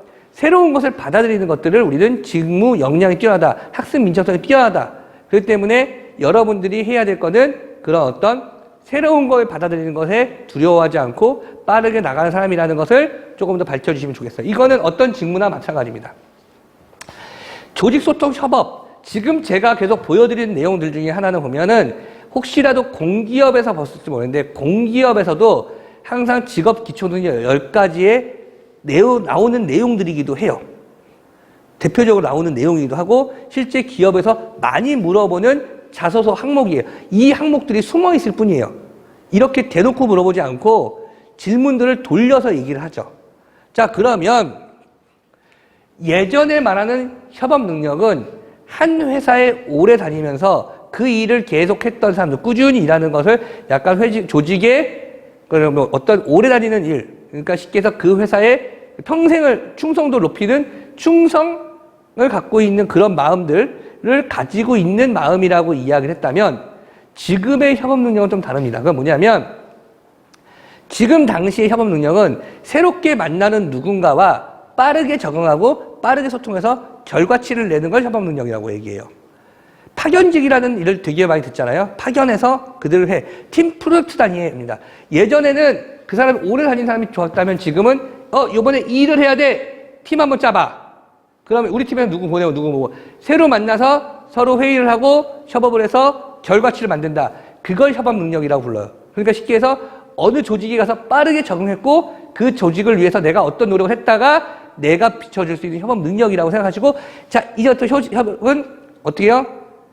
자, 이력서 자기소개서에다가 내가 뭔가를 쓴다라고 하면 제가 이런 거 있잖아요. 꾸준하게 언제부터 중학교 1학년 때부터 지금까지 봉사단체에서 주말을 한 번도 빠지지 않고 나갔다. 이런 거는 계속 규칙적인 생활 같은 거죠. 그런데 그런 내용보다는 사실 어떤 프로젝트에서 딱 사람 만났는데 빠른 결과 나왔고 그 결과에서 내 역할이 무엇이라고 생각했고 정확히 밝혀서 했다라는 내용들이 이력서 자기소개서가 예전보다 나은 거야. 예전에 이런 게 화두가 되기 전에는 꾸준함을 보여주라고 했어요. 그 꾸준함을 보여주기 위해서는 말씀드린 것처럼 아까 얘기했듯이 내가 중학교 때부터 지금까지 계속 하고 있는 일이 있느냐. 매일 새벽부터 아니면 주말마다 봉사를 간다는 주말마다 뭘 한다는 어떤 그게 꾸준함을 보여줬다면 지금은 꾸준함보다 빠르게 프로젝트를 하나 했는데 거기에 문제 해결력을 보는 것이 아니라 사람들과 어떻게 적응하고 소통하고 성과를 냈는지에 대한 내용을 해주시는 게 많이 좋습니다. 자, 그리고 나서 디지털 역량이라고 하는데요. 디지털 역량의 특징 중에 하나는 뭐냐면 여러분들이 컴퓨터나 IT를 잘하라는 얘기가 아니라요. 딱 이거예요. 지금 줌 사용하죠? 줌으로 한 번쯤은 수업 들어봤죠? 그럼 줌 사용하는데 누구는 줌 저 못 써요 막 이러고 있는데 이제는 줌 정도는 충분히 할 줄 알아야 될까. 내가 아이디를 개선하지 못하더라도 남들이 만한 아이디에 들어가서 딱 빠르게 수업을 참관하고 그런 내용들을 들어볼 수 있는 사람들. 그 정도에 얘기하는 거예요. 요즘 오늘 여러분들 문제표 뭐로 했어요? QR코드를 했죠. QR코드 못하는 사람 지금 없죠. 근데 생각보다 QR코드가 뭔지도 모르시는 분들 생각보다 많아요. 뭐 하는 거야? 이런. 그러니까 디지털 역량이라는 건 더 뛰어난 역량을 갖고 있으면 좋지만 그러지 않을 경우에는 그래도 남들이 하는 정도의 디지털 역량은 충분히 익숙히 갖고 계셔야 된다는 이야기를 드리고 싶습니다. 자, 이제 제가 혁신에 대한 이야기를 할 건데요. 혁신이라는 단어는 아까 혁명이라는 단어랑 비슷합니다. 혁명은 세상이 바뀐 거라면 혁신은 산업 자체가 바뀌고 어떤 산업이 한 이슈가 됐던 물건들이 없어지는 것들 그리고 새롭게 바뀌는 걸 우리는 혁신이라고 얘기합니다. 자, 지금 제가 보여주는 이 세 가지의 물건의 공통점이 있습니다. 공통점이 두 가지가 있어요. 그 두 가지를 맞춰보세요. 첫 번째 MP3입니다. 두 번째는 차량용 거치용 내비게이션, 세 번째는 디지털 카메라, 디카. 자, 이 세 개의 공통점 두 가지. 그쵸? 그게 두 번째. 맞아요. 전부 다 핸드폰 하나에 통합이 됐다. 두 번째. 첫 번째, 그 두 번째. 그 전. 핸드폰 통합되기 전에 있어.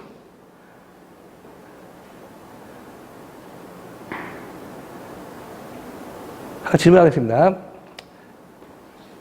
혹시 MP3 지금 갖고 다니세요? 핸드폰 갖고 다니죠?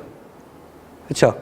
요거 카메라 요거는 다 내비게이션 요즘 뭐 핸드폰 내비게이션 다 쓰시고 다 좋아요. 그런데 이게 처음 나왔을 때 어땠을까요? 엄청난 혁신적인 제품들이었어요. MP3 처음 나왔을 때 원래 그 전에 우리 못 썼냐면 워크맨 같은 거 썼어요. 테이프 같은 거. 인상을 왜 그렇게 써요? 그랬다니까 우리는. 그랬는데 그게 있는데 그게 MP3라는 혁신적인 제품이면서 수만 가지의 음식 소리가 저장이 되는 혁신적인 제품이었어요. 그러니까 엄청나게 팔렸다는 얘기야. 두 번째가 내비게이션. 옛날에 저는 운전할 때 그거 지도 보고 다녔거든요. 그런데 내비게이션 온 다음부터 이제 지도를 안 봐. 세 번째가 디지털 카메라. 옛날에 필름 카메라로 막 36방, 40몇 방 썼는데 지금은 DSLR 아니면 핸드폰을 찍잖아요. 핸드폰. 자, 그게 뭐냐면 그런 굉장히 얘네들은 생각보다 엄청난 수익을 발생시킨 혁신의 제품이긴 했는데 지금은 또 사라졌어. 맞죠? 그래서 누군가는 이것 때문에 엄청난 돈을 벌었고요. 누군가는 이것 때문에 망했을 겁니다. 끄트머리에 이 사업 하는 데 있을 거라고요. 내비게이션 사업 처음에는 될 것 같을 때 처음 시작했으면 엄청난 돈을 벌었겠지만 사라지는 상황에서 그걸 했다면 망했을 거라는 거죠. 그러니까 결국은 혁신이라는 이름하에 성장을 해서 성과를 냈으나 혁신이라는 이름하에 또 망가진 물건들이기도 해요. 왜냐하면 핸드폰에 다 있기 때문이죠. 그렇게 누군가는 빠르게 발빠르게 대처하고 이걸 핸드폰에 넣을 생각을 했다면 그 사람이 혁신적인 생각을 한 사람이고 그 사람은 창업적인 생각, 이런 것들 얘기를 하는 거고요. 자, 토이저러스가 있는데요. 토이저러스의 특징이 뭘 것 같아요? 토이저러스라는 회사는 완구 회사인데 정말로 잘 나가다가 쫄딱 망했는데 그게 뭐에 망했냐면 완구는 누가 쓰냐면 어린애들이 쓴단 말이에요. 어린 아이들이 이제는 토이저러스에서 용돈을 받은 물건 사는 게 아니라 게임 캐릭터 산대요. 실제로 우리나라도 완구를 이렇게 망하게 했던 그 사이트가 있는데 그 사이트가 예전에 싸이월드라는 사이트. 지금은 다 안 들어가시죠? 들어갔던 적 있으세요? 싸이월드에 도토리 좀 써보신 분 있으신가요? 옛날에는 아이들이 용돈을 받으면 완구를 안 사고 도토리를 샀대요. 그러다가 엄청난 돈을 벌었죠. 싸이월드가 제가 볼 때는 인터넷성에서 홈페이지를 만들어서 돈을 벌겠다는 사람들이 있었는데 쇼핑몰이 아니라 홈페이지 자체에서 돈을 버는 게 싸이월드가 거의 최초라고 봐도 돼요. 왜? 도토리라는 기능을 이용해서 돈을 벌기 시작했어요.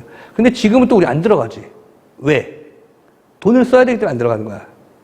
거기다 돈을 써야 되기 때문에 안 들어가는 게 대부분이래요. 자, 그러면 디지털 시대에 가장 대한민국에서 획기적이고 가장 돈을 많이 벌고 그리고 대기업으로 성장한 곳이 여러분들 알고 있는 카카오입니다. 카카오는 대기업, 그러니까 유니콘 기업을 넘어서 대기업으로 성장한 회사예요. 자, 카카오는 모르겠어요. 저는 기업을 분석하는 사람도 아니고 어떤 그 전략가도 아니기 때문에 정확한 정답은 모르겠지만 카카오가 왜 이렇게 성장을 했을까라는 그 생각을 좀 해보기 시작했어요, 저도. 근데 한 가지 보니까 카카오가 다른 회사에서 갖고 있지 않은 엄청난 서비스를 했습니다. 그게 뭔지 알아요? 여러분들 한 달에 카카오 토큰 다 쓰시죠? 한 달에 카카오에 10,000원 이상 쓰시나요? 카카오에다 10,000원 내는 게 아니라 여러분들 모바일 쿠폰 보내도 카카오에다 돈 내는 거예요. 커피 한 번 보내도 10,000원 이상 쓰시잖아요. 그것도 무조건 쓰는 거야. 맞잖아. 왜냐하면 그냥 사는 게 아니라 걔네한테 수수료를 내고 보내는 거잖아요. 맞죠? 10,000원 이상 쓰시죠? 웬만하면 써요. 그런데 되게 신기한 게 카카오라는 회사를 쓰시면 정말 마음만 먹으면 단돈 10원도 안 쓰고 쓸 수 있는 서비스가 카카오예요. 10원도 안 써도 돼요. 근데 우리는 돈을 쓴다는 게 문제. 카카오 처음에 딱 했을 때, 카카오톡 할 때 돈 10원도 안 써도 되는데, 그러면 걔네는 수익이라는 게 없잖아. 회사의 수익이. 근데 그걸 수익을 내게끔 했죠. 그게 뭐냐면, 이모티콘 5개 이상 갖고 있으신 분. 5개도 없어요? 5개 이상 다 있죠. 웬만하면 다 있죠. 돈 주고 산 사람. 돈 주고 사요?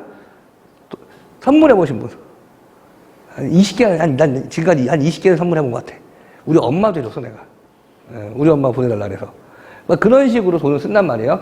그러니까 우리는 돈을 쓰지 않아도 되는 상황에서도 돈을 쓰게 만들어주는 특징이 카카오예요. 그러다 보니까 회사가 성장을 한 것 같아요. 제 분석입니다.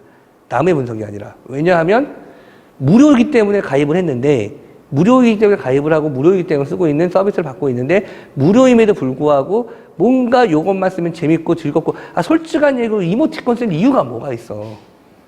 그쵸? 그냥 안녕 그러면 되는 거야. 거기다가 괜히 나가면서 꾸벅하는 이모티콘 하고 하이하고 그냥 얘기하면 되는 거 같다가 괜히 하이가 나가서 인사하고 그럴 이유가 전혀 없는데 이모티콘을 쓰잖아요. 그런 어떤 부분들을 우리는 활용을 하기 시작한 거죠.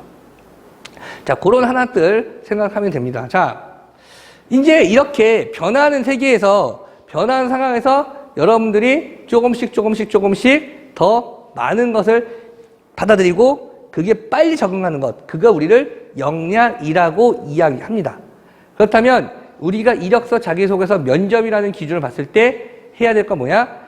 내가 가지고 있는 빠르게 적응하는 역량이든 창의적인 생각의 역량이든 어떤 역량이든 상관없이 그 역량과 제가 말씀드렸던 4군데 그 이상을 뒤지면서 그 회사가 갖고 있는 역량이라든 변화하는 부분들이 나랑 딱 어떻게 보면 합이 맞다.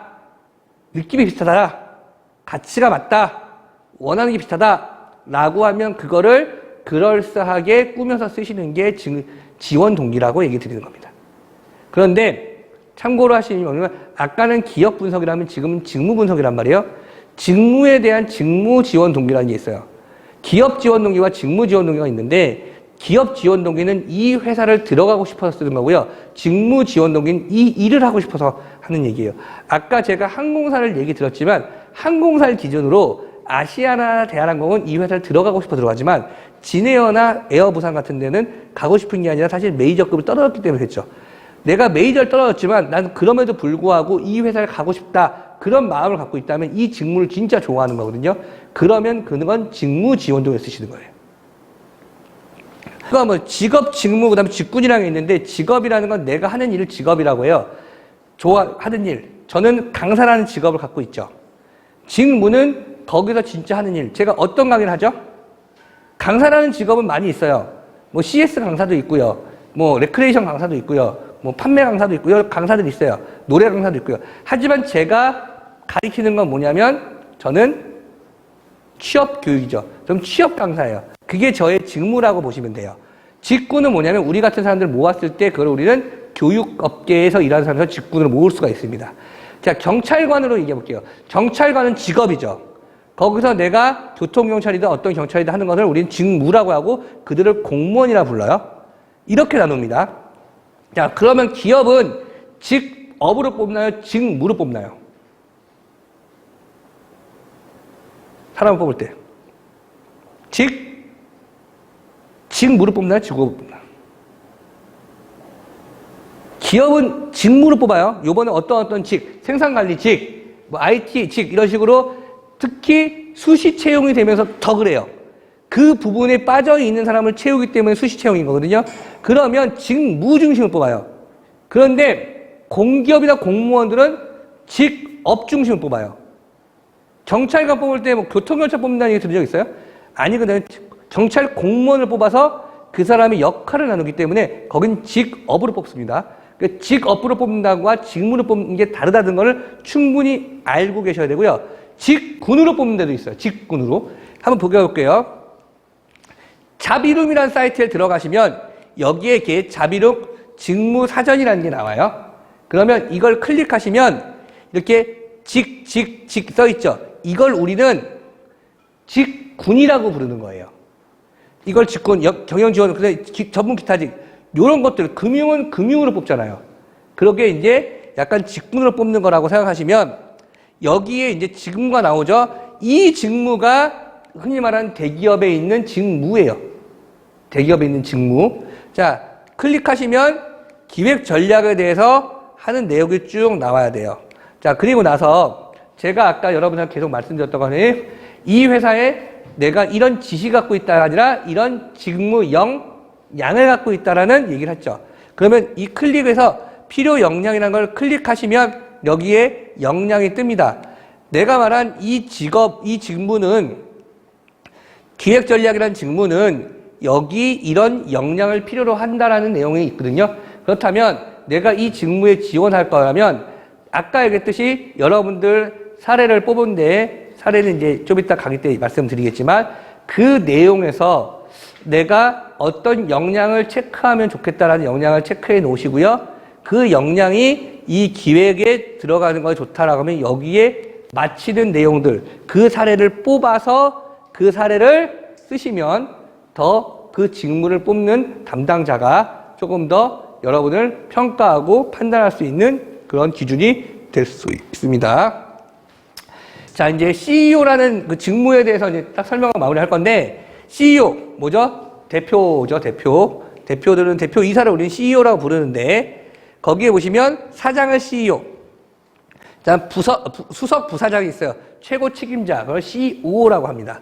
그리고 CFO, 최고 재무 책임자, 그 다음에 COO, 최고 운영 책임자, CCO, 최고 홍보 책임자서 여러분이 알고 있는 CEO, 그 다음에 COO, CCO, CFO 이 4개 정도는 알고 계시면 큰 도움이 되실 거라고 생각이 들어요. 자, 이제 영업이라는 거 있고요. 보면 이제 이렇게 나와 있죠. 자, 마케팅이라는 게 있습니다. 영업과 마케팅. 우리가 기본적으로 이공계 또는 인문계를 나눴을 때 인문계 출신들이 가장 많이 지원하는 분야이기도 합니다. 자, 영업과 마케팅의 가장 큰 차이가 뭘까요? 영업 직무와 마케팅 직무. 영업이라는 직무는 그 중심 자체가 내가 물건을 팔아서 수익을 발생시키고 뭔가를 서비스를 팔아서 수익을 발생시키는 건 똑같습니다. 그걸 판매하고 수익을 발생시키는 게 영업과 마케팅이 둘 다 하는 일인데 기본적으로 영업은 고객 중심이에요. 고객을 중심으로 이 고객한테 물건을 판매해서 수익을 발생시키는 게 영업이라고 하면 마케팅은 시장 중심이에요. 트렌드 중심. 그러니까 내가 판매하는 물건 자체의 시장이 어떻게 형성이 돼 있고 거기에 마케팅을 하면 수익을 발생시키는 그런 부분이죠. 자, 이제 이렇게 놔둬봅시다. 영업팀들은요, 어떤 저렴한 비용을 가지고 이 물건을 판매하러 고객에게 그 물건을 판매하고 이거의 장점을 놓고 판매하는 스타일이 영업이라고 하면 마케팅이라는 팀들은 그래서 수익을 벌어들이는 쪽에 집중한다면 마케팅 팀은 마케팅 비용을 써야만 합니다. 그래서 마케팅은 돈을 쓰는 부서기도 해요. 돈을 써서 대신 쓰는 걸로 끝나는 게 아니라 그 이상 더 큰 수익을 다시 발생을 시켜야 되는 그 역할 자체가 마케팅이죠. 그 마케팅 부서와 영업의 차이가 좀 다르고요. 자, 영업에서는요, 두 가지 나누는데 하나는 그 B2B 영업이 있고 B2C 영업이 있습니다. B2B 영업은 뭐냐면 회사 대 회사끼리 서로 거래를 하는 걸 B2B 영업이라고 하죠. 그러면 예를 들어서 B2C는요, 고객에게 직접 판매하는 걸 B2C 영업이라고 합니다. 자, 삼성전자라는 회사를 한번 해볼게요. 삼성전자는 휴대폰을 누구한테 팔죠? 고객에게 직접 팔죠. 그럼 어떻게 만들어서 휴대폰 판매점을 만들어야 되고 그러면 그건 B2C 영업이 되는 거예요. 휴대폰 파는 건. 그 다음에 삼성전자의 큰 수익을 발생시킨 게 반도체죠. 혹시 반도체 사보신 분 있으세요? 그거는 전형적인 B2B 영업입니다. 반도체가 필요한 회사의 그 물품을 판매하는 B2C가 아니라 B2B 영업. 저는 어떤 일을 하는 사람인 것 같아요? B2C 영업이에요? B2B 영업. 저도 영업이거든요. 회사 운영하는 게. 저는 전형적인 B2B입니다. 저희한테 돈 내고 수업 안 듣죠? 누가 내요? 저희도 수업을 어떤 여러분들을 교육하는 비용을 받을 거 아니에요. 그러면 그걸 누가 내요? 학교가 저희한테 지급을 해요. 그럼 저희는 여러분한테 서비스를 제공해요. 그러니까 여러분들 같은 경우 저희한테 만약 여러분들한테 1대1 코칭을 받으면서 여러분한테 돈을 받아. 그러면 그게 B2C가 되는 거예요. 그래서 영업에는 B2C와 B2B가 분명히 다르다는 걸 분명히 아셔야 돼요. B2C 영업은 자기 PR이나 이 물건의 PR도 잘 하셔야 되고요. 그 PR에 대한 능력이 있기 때문에 약간 판매에 대한 기술을 갖고 있어야 돼요. 예를 들어서 우리가 마케팅이나 마트나 뭐 어디서 보면 아줌마들 막 판매하시는 것들 생수도 판매하고 여러 가지도 있는데 그런 게 약간 B2C 영업이라고 하면 B2B 영업은 커뮤니케이션 능력이 뛰어나야 됩니다. 똑같은 은행이라는 금융권 내에서도 B2B가 있어요. B2B는 대출 상품이 아니라 그 법인 영업팀. 이쪽은 B2B예요. 근데 흔히 말하는 창구에서 사람들을 만나는 그 직업은 B2C죠. 그래서 내가 만약에 영업 쪽의 직무를 생각한다면 커뮤니케이션 능력을 갖고 있느냐, 세일즈 능력을 갖고 있느냐, 이 차이를 비교해야 돼요. 그래서 내가 이 회사에 들어가서 영업팀인데 이 영업팀이 전형적인 B2B인지 전형적인 B2C인지를 비교하셔서 B2B 영업에 내가 지원할 때의 내 역량과 B2C 영업에 지원할 때 영업은 달라야 된다는 거죠. 자, 기획 같은 경우는 마케팅은 사업의 수익을 발생시키기 위한 어떤 기획을 하고 어떤 프로그램을 만들고 판매하는 게 약간 마케팅이라고 하면 기획은 좀 다른 게 회사 전체에 대한 어떤 구조나 올해 해야 될 내용들이 아니라 그런 어떤 전체적인 그림을 가져가는 걸 우리는 기획이라고 얘기를 해요. 그래서 그 마케팅하고 좀 다른 거요. 그다음에 인사는 뭐냐면 사람을 뽑고 교육시키는 거죠. 그래서 HRM과 HRD가 있습니다. HRD는 저같이 사람을 가리키는 것. 사람 뽑아놓으면 인재개발팀에서 신입사원 교육을 하거나 그들 승진자 교육을 하는 걸 HRD. 그래서 인재개발본부나 팀에서 하고요. HRM, 사람을 뽑고 승진을 시키고 노무 관리를 하는 걸 HRM이라고 해요. 근데 기업에서는 일단 사람을 인사팀에서 뽑는다면 처음부터 인사를 뽑지 않고 사실은 HRD를 뽑는 경우가 많아요. 그리고 나서 그 중에 인원을 HRM으로 보내는 경우가 많이 있다는 걸 참고하셨으면 좋겠습니다. 자, 총무팀은요, 안방마님이죠. 회사를 운영을 하는데 이 회사의 안에 직원들이 복지라든지 그런 걸 통해서 그들이 일을 잘 할 수 있게끔 만들어주는 팀을 총무팀이에요.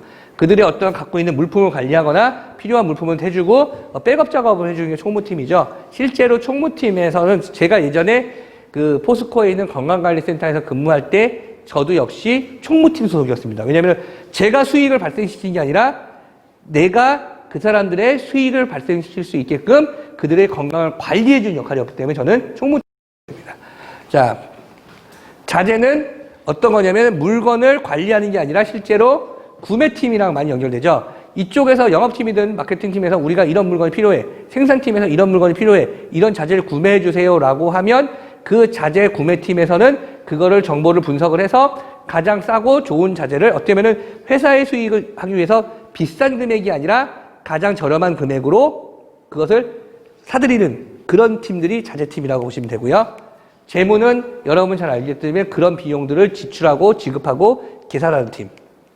자, 설계 같은 경우는 R&D지 R&D. 우리가 말하는 R&D, 연구개발. 그래서 공대생들이 전형적으로 생각하고 있는 그런 많이들 가고 싶어하는 부서입니다.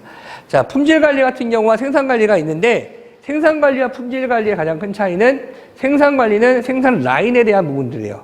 그러니까 뭐냐면 라인들이 보고서 내가 몇 월 며칠까지 이 물건을 납품해야 돼 라고 하면 생산관리 쪽은 그걸 납품할 수 있는 시기를 지키기 위해서 관리하는 계속적인 생산직들이 이제 생산을 하면은 그걸 납품을 위해서 스케줄을 짜고 어떤 계획을 짜고 내용을 짜서 하는 걸 생산관리 업무라고 한다면 품질관리 업무는 그럼에도 불구하고 이 품질을 유지할 수 있게 품질의 유지를 하는 걸 품질관리라고 하시는 겁니다. 야, 딱 12시네요. 예. 이런 식으로 이렇게 직무 나눴다는 얘기를 하고요. 점심 먹고 저희가 이력서 자기소개서에 대한 얘기를 하겠지만 그때도 지금 얘기 드렸던 내용들이 분명히 반복이 되는 내용들이 많을 겁니다. 역량에 대한 이야기를 할 거고요. 이게 필요하다, 어떤 것이 좋다라는 얘기를 분명히 드릴 거니까 참고해 주셨으면 좋겠고요. 그런 부분에 대해서 서로 소통해 나가면서 이야기했으면 좋겠고, 제가 오늘은 저는 여러분한테 숙제를 내려온 사람이지 정답을 딱 알려줄 수 있는 건 아닌 것 같아요. 그 정답은 여러분과 여러분 담당 선생님들이 함께 찾아가는 겁니다. 그래서 그런 부분들도 그분들과 함께 이야기를 할 수 있는 대신 이런 걸 준비해야 된다라는 부분에 대해서 저는 오늘 얘기하고 갈 테니까요. 혹시 궁금한 거 있으시면 저 또는 담당 선생님들께 여쭤보시면 될 것 같습니다. 점심 식사 하시고